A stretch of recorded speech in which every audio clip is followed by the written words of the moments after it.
Une maison de correction au passé trouble. Quand la nuit tombait, que Dieu vous protège. J'ai entendu des bruits absolument effroyables. Des gens qui souffraient. Il m'a saisi à la gorge. Il a pété les plombs. Un endroit où les enfants perdaient leur innocence. En réalité, cette école a créé des monstres. On était des esclaves, même si on ne portait pas le nom. C'était en fait un bel enfer, et je venais de me jeter dans la gueule du loup. Des découvertes récentes pourraient révéler des secrets longtemps enfouis. Que s'est-il passé à Dozier exactement? On voulait savoir si l'État de Floride était responsable de la mort de plusieurs enfants. Si je veux me venger de ce qu'on m'a fait, un peu oui.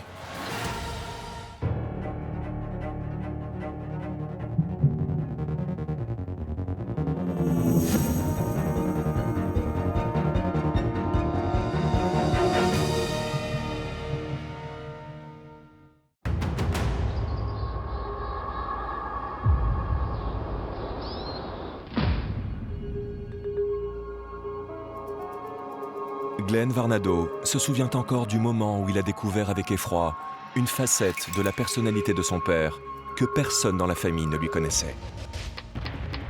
Ce jour-là, mon frère a reçu la correction de sa vie.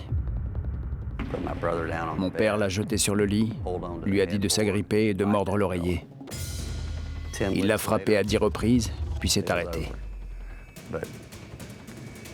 Mais 60 ans plus tard, mon frère s'en souvient encore. Je crois que personne dans la famille ne l'oubliera jamais. Le père de Glenn n'est pourtant pas coutumier de ce genre d'accès de violence qui pourrait être le signe d'un traumatisme profond datant de l'enfance.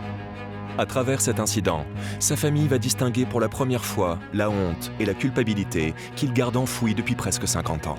On ne comprenait vraiment pas d'où lui venait toute cette violence, jusqu'à ce que ma mère nous parle de Dozier.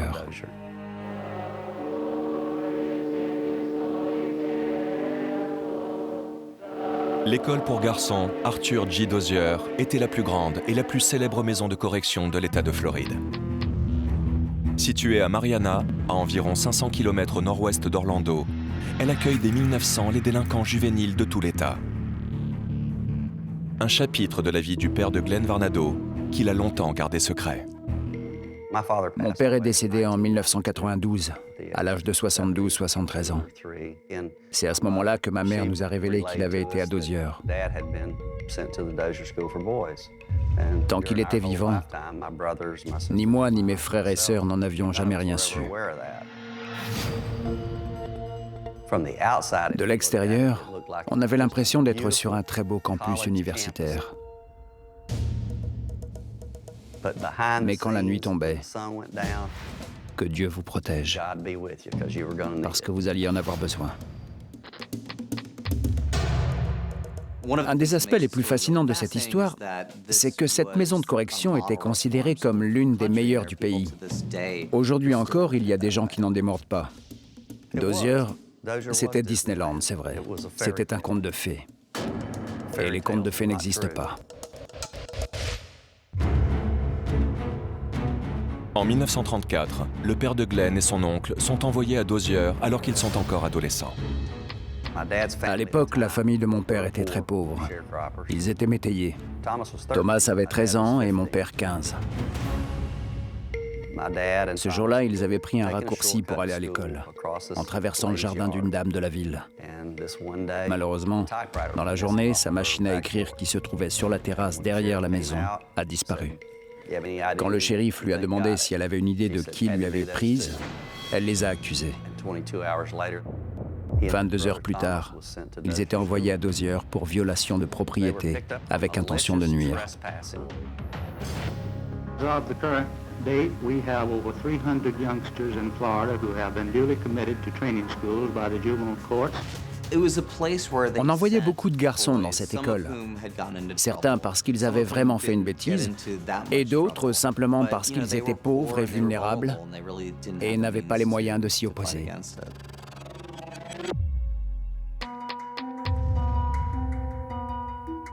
C'était une sorte d'école militaire, si on veut appeler ça comme ça.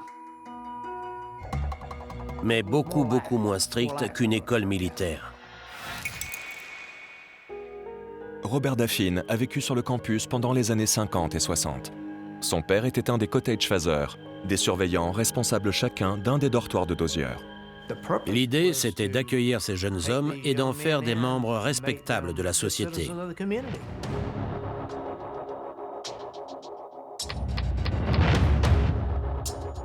C'était un très bel endroit. J'étais impressionné. Je voyais tous ces garçons dehors qui jouaient au ballon. Je me suis dit que j'allais bien m'amuser. Bill Price arrive à l'école en 1961. Le jour de mes 13 ans, mon beau-père m'a battu parce que j'avais cassé le bout de la lame d'un couteau. Il m'a roué de coups de poing. Alors, je me suis enfui. Je ne le supportais plus. C'est là qu'on m'a envoyé à Dozier. Sur le moment, je me suis dit qu'au moins comme ça, j'allais échapper à la violence. Mon 3e jour sur place, un des surveillants m'a dit quelque chose et je ne me souviens plus exactement de ce que je lui ai répondu. Mais il a décidé de me punir pour insolence. Il m'a dit « Tu vas nous suivre ». Ils m'ont battu. Ils m'ont donné 25 coups de battoir pour insolence, 3 jours après mon arrivée. Je me suis demandé où j'avais atterri.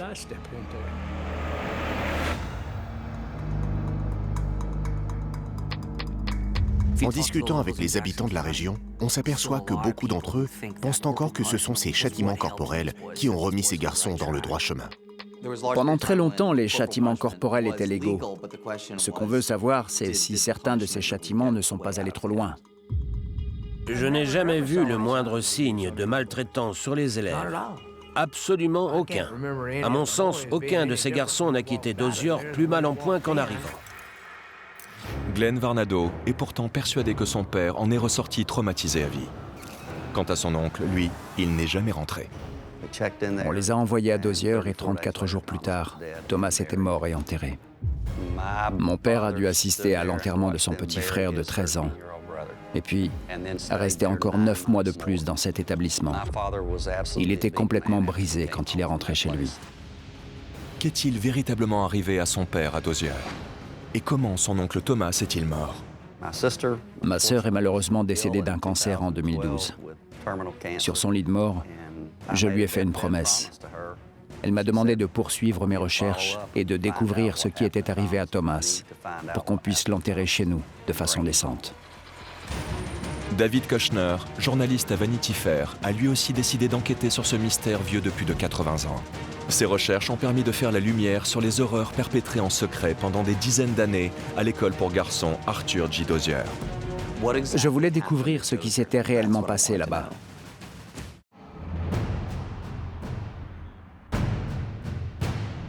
À la fin des années 50, l'école pour garçons Dozier est la plus grande maison de correction de son genre aux États-Unis. Située dans l'État de Floride, elle accueille à l'époque plus de 850 internes. Parmi ces garçons, certains accusent aujourd'hui l'établissement de dissimuler un passé trouble et violent. De leur côté, les habitants de la région continuent au contraire de considérer Dozier comme une institution modèle qui donnait une seconde chance et de nouvelles compétences professionnelles à ses jeunes élèves.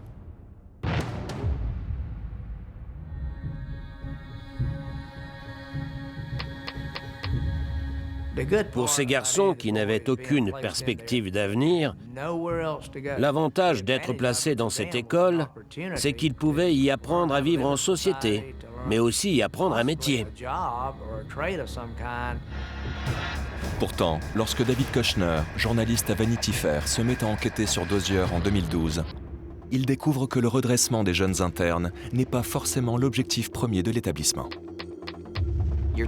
C'est une maison de correction qui a été explicitement créée dans le but d'exploiter une main-d'œuvre gratuite.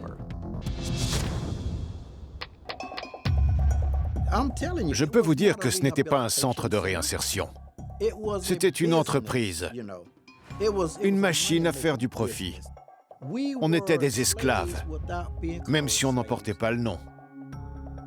On était des enfants oubliés. Les élèves de l'école, qui avaient entre 8 et 18 ans, suivaient bien quelques cours, mais ils effectuaient également sans exception toute une série de travaux. L'école était entourée de 560 hectares de terres cultivables. Sur place, il y avait une ferme laitière et une imprimerie qui produisait des documents pour le compte de l'État de Floride. C'était l'époque de la ségrégation. Il y avait les blancs d'un côté et les noirs de l'autre. La différence, c'est que les noirs faisaient tous les sales boulots, toutes les tâches agricoles. Les cultures agricoles sont exclusivement destinées à la vente. Au milieu des années 20, l'imprimerie génère plus de 250 000 $ de bénéfices par an. Et la manufacture de briques produit plus de 20 000 briques par jour. Dans les années 20, les hommes qui exploitaient l'établissement se sont rendus compte qu'ils avaient besoin de davantage de main-d'œuvre. Après tout, elle était gratuite. Alors ils se sont débrouillés pour modifier la législation. C'est à partir de là qu'on a vu des enfants être envoyés à Dozier pour incorrigibilité, école buissonnière ou consommation de cigarettes. Ces enfants étaient sans défense et souvent leurs parents étaient trop pauvres pour les protéger. Johnny Lee Gaddy est envoyé à Dozier en 1957 à l'âge de 11 ans. Ils sont venus me chercher et ils m'ont emmené à Dozier, simplement parce que j'avais fait l'école buissonnière. Si je ne voulais pas aller à l'école, c'est que j'y étais harcelé à cause de mon bégaiement. Je n'avais rien fait à personne. Ils m'ont assigné à l'équipe de la ferme. Ils nous traitaient comme des esclaves. Robert Strelly est un autre ancien élève. Il a été envoyé à Dozier à l'âge de 13 ans. J'étais bipolaire comme ma mère. Elle pouvait être très violente verbalement. Alors je me suis enfui de chez moi. Tout à coup, je me suis retrouvé avec les menottes aux poignets. On m'a chargé dans un fourgon et on m'a expédié à Dozier. En descendant du fourgon, j'ai regardé autour de moi et je me suis dit que si je restais là un moment, j'allais bien m'amuser.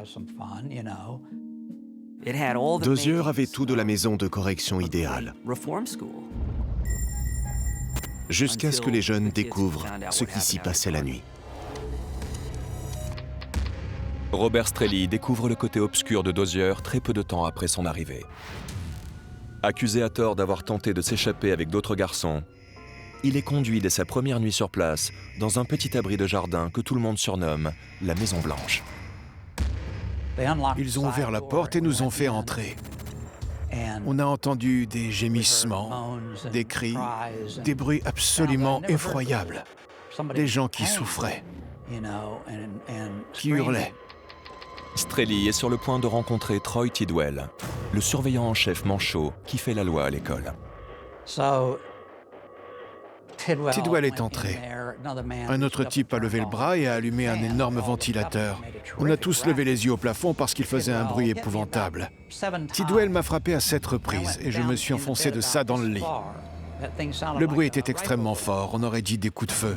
Je n'en revenais pas de la violence des coups. J'avais l'impression qu'il me frappait avec un énorme madrier. La plupart des garçons n'osent pas tenir tête à Tidwell. Mais ce n'est pas le cas de Jerry Cooper, 15 ans. Star de son équipe de football américain, il décide de se rebiffer lorsqu'on le conduit à la Maison Blanche. Dès qu'on est entré dans l'abri, je me suis débattu. Et je me suis jeté sur Troy Tidwell. Je l'ai frappé de toutes mes forces. C'était le chaos le plus total. Quand Troy s'est relevé, il a pété les plombs. Il s'est jeté sur moi et m'a saisi par la gorge. Il n'avait qu'un seul bras, mais laissez-moi vous dire qu'il avait énormément de force dans ce bras.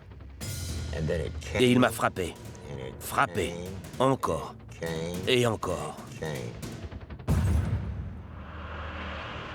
Il les forçait à s'allonger sur un matelas sale, leur disait de mordre un oreiller qui était recouvert de morve, de sang et parfois même d'urine, et de s'agripper à la tête de lit. Et puis, ils étaient battus par les gardiens de l'école. Je n'avais jamais été tabassé comme ça de toute ma vie. Ce type était complètement fou. Ce n'est que par la grâce de Dieu que j'ai pu me relever de ce lit vivant. Encore aujourd'hui, je me souviens de ces coups. Je les oublierai jamais. Vous savez à quoi je ressemblais le lendemain matin? À un steak haché qui aurait été carbonisé à la flamme. Mes testicules, et je veux que ça se sache, avaient triplé de volume. Et ils étaient complètement noirs. Cet endroit qui m'avait paru si beau était en fait un bel enfer. Et je venais de me jeter dans la gueule du loup. Certains habitants de la région, comme Robert Daffin, refusent de croire aux accusations de violence infligées aux anciens élèves. Pour eux, Troy Tidwell reste une figure respectable de la ville. Tidwell a passé toute sa vie à Marianna. Il perd son bras à l'âge de 6 ans en s'appuyant sur la carabine chargée de son père, mais réussit tout de même à faire des études, à se marier, à avoir des enfants et des petits-enfants. De ce que je sais, je peux vous dire que la plupart de ces histoires sont fausses, ou plutôt, disons, exagérées. Moi aussi, j'ai été puni, on peut dire sévèrement, à coups de battoir, quand j'étais au lycée de Marianna, mais c'était toujours amplement mérité. C'est vrai, s'il n'avait été question que de châtiments corporels un peu sévères, on ne serait pas là à en parler. Le problème, ce sont plutôt les dérapages et les abus sexuels.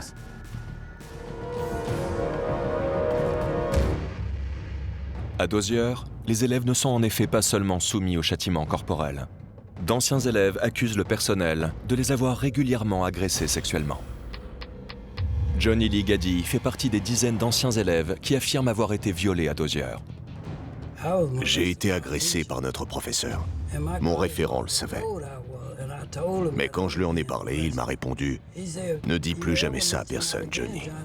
Sinon, je t'envoie à la Maison-Blanche. » Moi, je ne voulais pas y aller à la Maison-Blanche. On m'avait déjà suffisamment tabassé. Je voulais surtout pas y retourner. Depuis, d'autres anciens élèves sont sortis du silence, apportant des témoignages similaires à celui de John Gaddy. Mais après des dizaines d'années, il est difficile, voire impossible de prouver leur dire. Il a effectivement été question de viol et plusieurs hommes ont été licenciés pour pédophilie. Cependant, ces quelques licenciements ne suffisent pas à mettre un terme aux agressions sexuelles. Cette école a été l'enfer sur Terre pour des milliers d'enfants. Je voulais savoir si tout ça était vrai, et si c'était le cas, comment la situation avait pu perdurer aussi longtemps.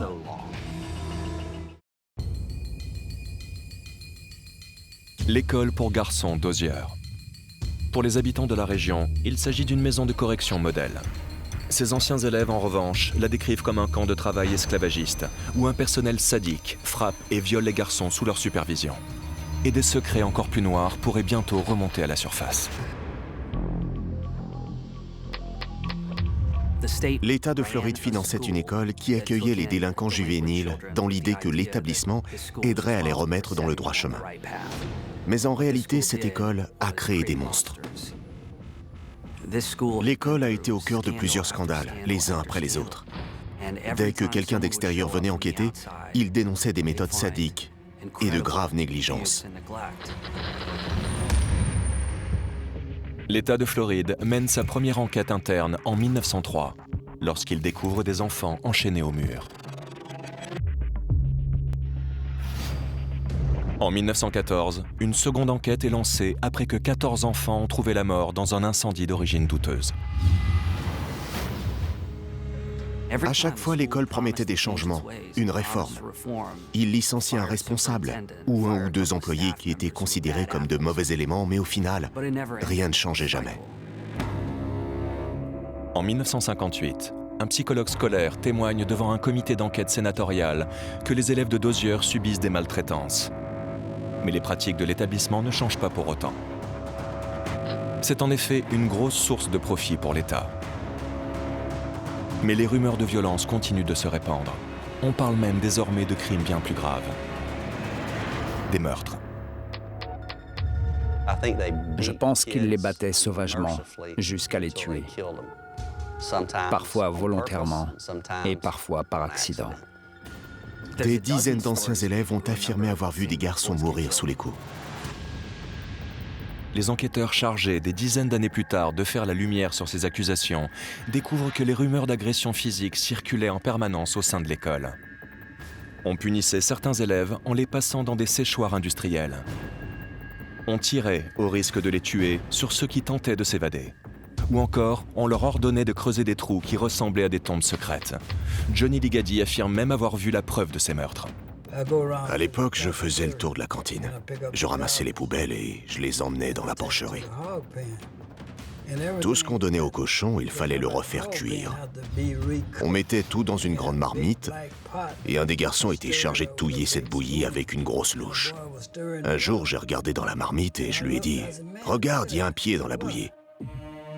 Il en revenait pas, il m'a répondu « Mon Dieu, il donne les élèves à manger aux cochons ».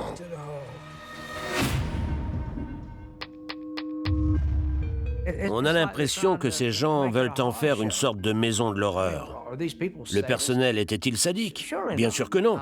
Mon père ne l'était pas. Si les employés avaient dépassé les bornes vis-à-vis des élèves, ils auraient été virés.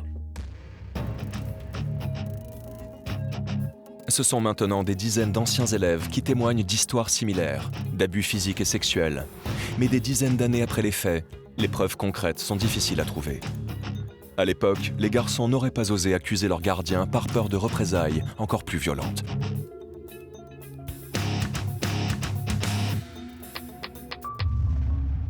J'ai entendu beaucoup de gens de la région me dire que ça ne pouvait pas être aussi horrible que ce que racontaient les anciens élèves, parce que ça se serait su. Pendant que j'habitais sur place, entre 1951 et 63, ils ne battaient pas les élèves. Tout marchait de façon impeccable. C'était une machine bien huilée. Dès que quelque chose déraillait quelque part, les superviseurs intervenaient pour remettre les choses en ordre. C'étaient des hommes honnêtes et respectables. Pourquoi auraient-ils cherché à infliger volontairement des violences à ces enfants? Pourtant, des enfants sont bien morts à Dozier. D'après les archives de l'école, 31 élèves sont enterrés sur le campus dans un petit cimetière baptisé Boot Hill. Ils seraient morts de causes naturelles ou d'accidents survenus à l'école. L'oncle de Glenn Varnado, Thomas, est mort à Dozier en 1934. Selon les autorités, il serait décédé d'une pneumonie lobaire associée à une anémie. Pourtant, lorsqu'il avait été envoyé à la maison de correction à peine 32 jours plus tôt, le jeune garçon était en parfaite santé. Je n'ai jamais cru que Thomas soit effectivement mort de pneumonie lobaire. Je pense plutôt qu'il a été battu à mort. Je pense qu'il les frappait avec une telle violence que chez les enfants les plus petits et les plus fragiles, ils éclataient les reins, ou le pancréas, la rate, ou ils causaient d'autres traumatismes internes importants. Si Thomas souffrait d'anémie, c'est qu'il avait perdu beaucoup de sang. S'il avait une pneumonie, c'est qu'il n'était pas habillé. Parmi les habitants de la région, nombreux sont ceux qui se demandent pourquoi, si tant d'enfants étaient maltraités, voire assassinés, les anciens élèves ont gardé le silence si longtemps. Si jusque-là on n'avait jamais parlé des châtiments qu'on avait subis, c'est parce qu'on était tous terrifiés. Comment ça se fait que 95% d'entre nous n'aient jamais rien dit? On avait honte. C'était honteux. Dégoûtant. Jusqu'à ce qu'en 2006, un fait divers fasse la une des journaux. A new autopsy finds that a Florida teenager who died at a boot camp likely suffocated. The new report says Martin Lee Anderson was brain dead when he was taken to the hospital after being kicked and punched by camp guards. Martin Anderson est un garçon de 14 ans qui a été envoyé dans une autre maison de correction près de Marianna pour avoir emprunté la voiture de sa grand-mère. Il décède le jour de son arrivée sur place. Selon les autorités, il serait mort de rares complications liées à une drépanocytose. Les images montraient les gardiens en train de le battre à mort. Ça a été un énorme scandale. Le cas d'Anderson encourage d'anciens élèves comme Robert Strelly à sortir de leur silence et évoquer leurs expériences personnelles à Dozier. En voyant ça, j'ai dit à ma secrétaire, « Vous savez, Monica, moi aussi j'étais dans ce genre de maison. Ils fouettaient les élèves comme des esclaves, les violaient, parfois même les tuaient.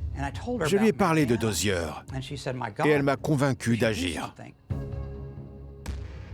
Après des dizaines d'années de silence, les anciens élèves de Dozier commencent à s'exprimer publiquement et à partager leurs expériences sur Internet.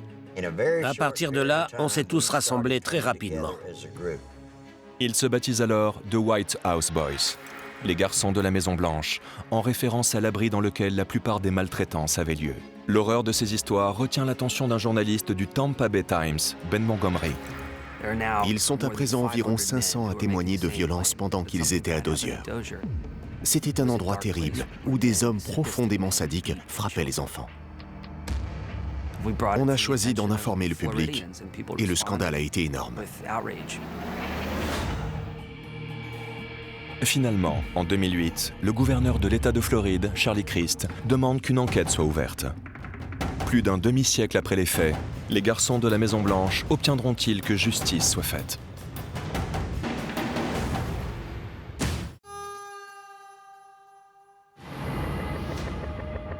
L'école pour garçons Dozier était-elle une maison de correction modèle?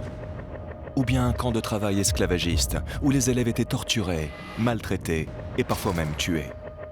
En 2009, l'indignation publique pousse le gouverneur de Floride, Charlie Crist, à ouvrir une enquête officielle.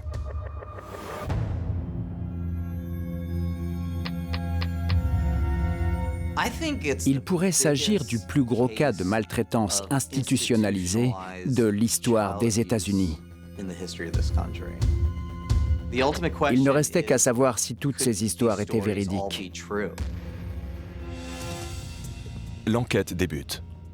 Les témoins affirment en effet que la mort de certains élèves, consignés dans les registres de l'école, a en réalité été causée par les maltraitances et les coups. Il fallait déterminer la cause de la mort. Les témoins parlent de nombreuses violences. Ils disent que les gardiens battaient les enfants parfois jusqu'à la mort. Sont-ils bien morts de maladie, comme l'affirment les registres?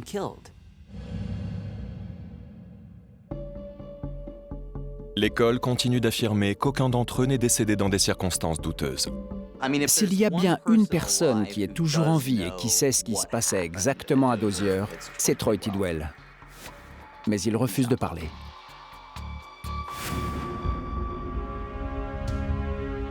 Troy Tidwell a travaillé à Dozier pendant 40 ans. Le 21 mai 2009, alors qu'il est âgé de 86 ans et qu'il est devenu sourd, il est finalement entendu par les autorités. Would you state your name for the record, please? Pardon? Would you state your name for the record, please? Troy Tidwell. Troy Tidwell est d'une certaine manière un membre respecté de la société dans la région de Mariana. C'est aussi lui qui, selon des centaines de témoignages, aurait été le pire de tous, le plus violent et le plus vicieux. En plus de l'enquête officielle, les garçons de la Maison Blanche portent plainte au civil contre Tidwell pour tenter de le mettre face à ses responsabilités. So in 1958, when you became a supervisor, was discipline of the boys one of your responsibilities? Part of it. Pour de nombreux habitants de Mariana, les accusations des garçons de la Maison Blanche sont inventées de toutes pièces. C'était un homme bien. Il habitait juste en face de chez nous. C'est comme s'il faisait partie de la famille.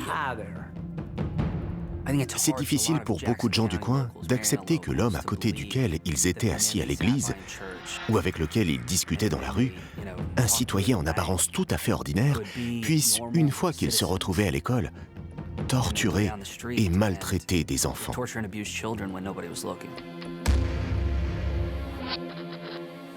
Over the course of time that you were at the school, how many boys do you think that you spanked? Me? Yes, sir. I have no idea. Might it have been several hundred? I wouldn't say that. Troy Tidwell réfute toutes les accusations de maltraitance ou de violence. You have any explanation why over 100 boys would come forward and say that when they were there, they didn't get what they thought was a spanking, they got a severe beating from you that caused them to be black and blue and bloody? Object to the form. You know, I'm not that kind of guy to call beating somebody. You spanked them? Yes.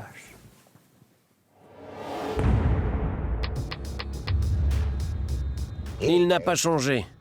C'est toujours le même, Troy Tidwell. Fidèle à lui-même, un menteur. When you spanked these boys, did you ever hit them 30 or 40 or more times? Never. Never happened? I never did.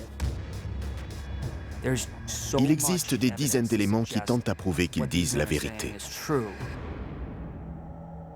Ça les révoltait de voir cet homme continuer à mentir sans ciller.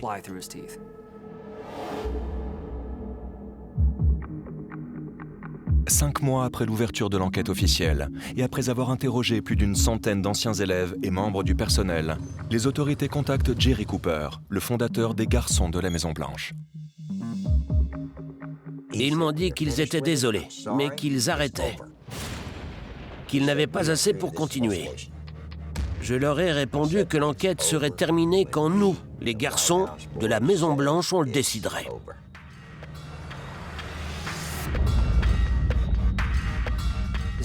Le délai de prescription était dépassé pour la plupart des délits, sauf pour le viol qualifié et le meurtre. Et les autorités n'avaient pas assez d'éléments pour continuer. Difficile de trouver des preuves tangibles plus de 50 ans plus tard. C'est très pernicieux si on y réfléchit, parce que le violeur peut abuser de sa victime et faire pression sur elle de manière à ce qu'elle soit morte de peur et ne dise rien. Les années défilent avant que la victime soit adulte et trouve enfin la force d'en parler. Et là, elle se heurte au délai de prescription. D'une certaine manière, c'est un peu le crime parfait.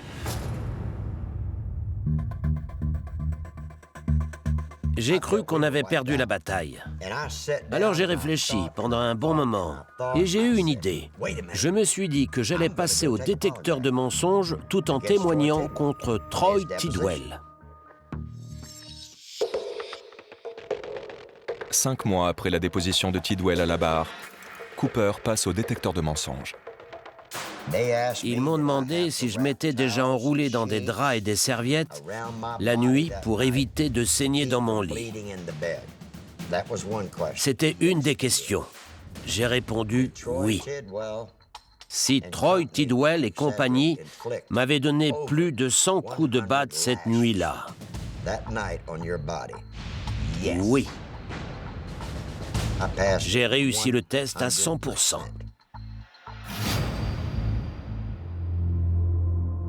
Le lendemain, Ben Montgomery en fait le sujet d'un article qu'il publie dans le Tampa Bay Times. Sur la première page, il a mis ça à la une. Et j'espérais bien que ça relancerait l'enquête. L'article ravive en effet le débat sur la nature des châtiments infligés aux élèves à l'école. En avril 2010, cette fois, c'est le gouvernement fédéral qui ouvre une enquête. Du coup, on a enquêté sur ce qui se passait à Dozier aujourd'hui. L'école est toujours ouverte. Elle continue d'accueillir plus de 125 délinquants juvéniles. On a découvert qu'ils n'utilisaient plus la Maison-Blanche, mais que certains gardiens maltraitaient encore les jeunes, les frappaient au visage ou leur cognaient la tête contre les tables. En décembre 2011, le rapport du gouvernement fédéral déclare Dozier coupable de manquement systématique à son objectif de réhabilitation et manquement à la protection des jeunes élèves. Ils ont aussi dit que si ces délits avaient été commis, c'était en raison d'un trop grand laxisme de la part de l'État de Floride qui aurait dû intervenir.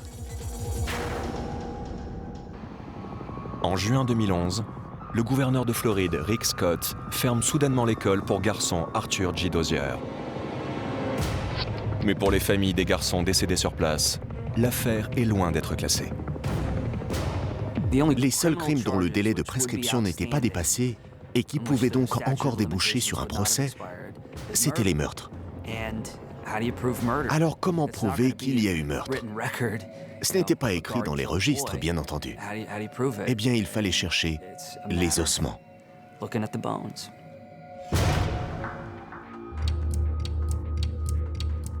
C'était impératif. Il fallait absolument retrouver le corps de Thomas. En exhumant et analysant les corps retrouvés dans le cimetière de l'école, le tristement célèbre Boot Hill, les garçons de la Maison-Blanche pourraient-ils enfin prouver que certains des élèves de l'école ont en réalité été assassinés? Je le sentais. On avançait enfin.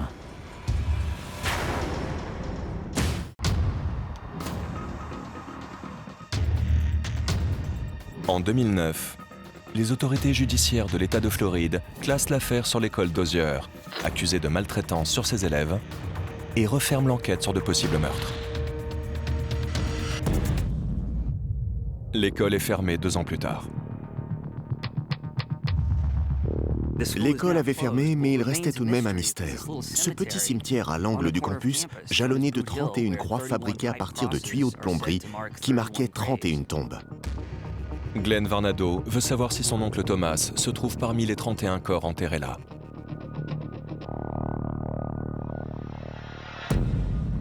En 2013, la Floride autorise Glenn Varnado et une équipe de scientifiques de l'Université de Floride du Sud à exhumer les corps enterrés dans le cimetière de l'école. Ce que je souhaitais, c'était enterrer mon oncle décemment, avec le reste de notre famille. Je ne voulais pas qu'il passe l'éternité dans ces terres souillées d'atrocités. Pour Varnado, les anthropologues et les garçons de la Maison-Blanche, l'exhumation des corps est l'occasion de chercher des preuves concrètes des meurtres. On voulait savoir si l'État de Floride était responsable de la mort de plusieurs enfants. La seule manière de le savoir, c'était de regarder ce qu'il y avait au fond de ces tombes. Les exhumations commencent en 2013, sous la houlette d'une équipe d'anthropologues de l'Université de Floride du Sud. Leurs découvertes vont stupéfier même ceux qui s'attendaient au pire. Tandis que le mystère entourant les garçons morts à Dozier s'épaissit encore un peu plus. L'équipe de scientifiques s'est servie d'un radar à pénétration de sol pour dresser une carte du cimetière. Et ils ont découvert non pas 31, mais 55 corps. Soit 24 de plus qu'annoncé par les autorités.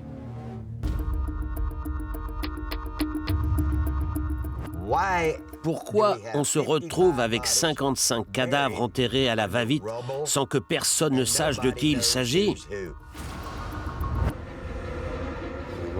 On avait déjà dépassé le nombre donné par les autorités. On était à 55. De toute évidence, les autorités avaient volontairement caché ce fait. Alors on ne savait pas trop ce qu'on allait découvrir ensuite. La cause de la mort et le nombre exact de garçons morts à Dozier font aujourd'hui l'objet d'une enquête en cours. En février 2014, les anthropologues de l'Université de Floride du Sud terminent de prélever tous les fragments retrouvés dans le cimetière et les transportent dans leur laboratoire à Tampa. Ils vont à présent tenter d'identifier les dépouilles et de trouver des éléments qui prouveraient que les victimes ont été assassinées. Ils sont en train de reconstituer les squelettes avec les fragments retrouvés, en espérant que ça permettra de faire la lumière sur la façon dont ces garçons ont trouvé la mort. Les défenseurs de l'école s'agacent de ces accusations qu'ils considèrent sans fondement. Ils gaspillent l'argent du contribuable. Si les jeunes sont enterrés là, c'est que les parents ne les voulaient pas, ou bien qu'ils étaient dans une situation qui ne leur permettait pas de récupérer les corps. Je ne fais que défendre l'honneur de mon père. C'est pour ça que je suis là, pour défendre mon père et tous les gens qui travaillaient là.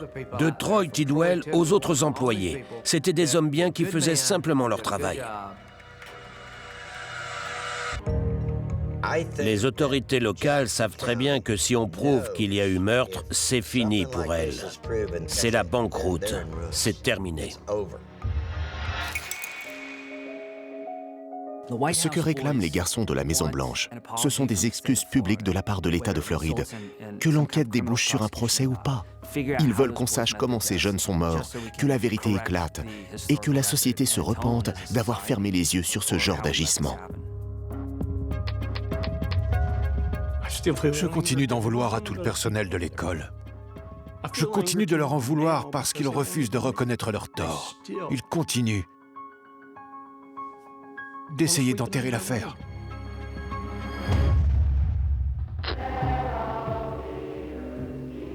La vérité sur ce qui s'est réellement produit à l'école Dozier se trouve peut-être dans les ossements qui sont en cours d'analyse à l'Université de Floride du Sud.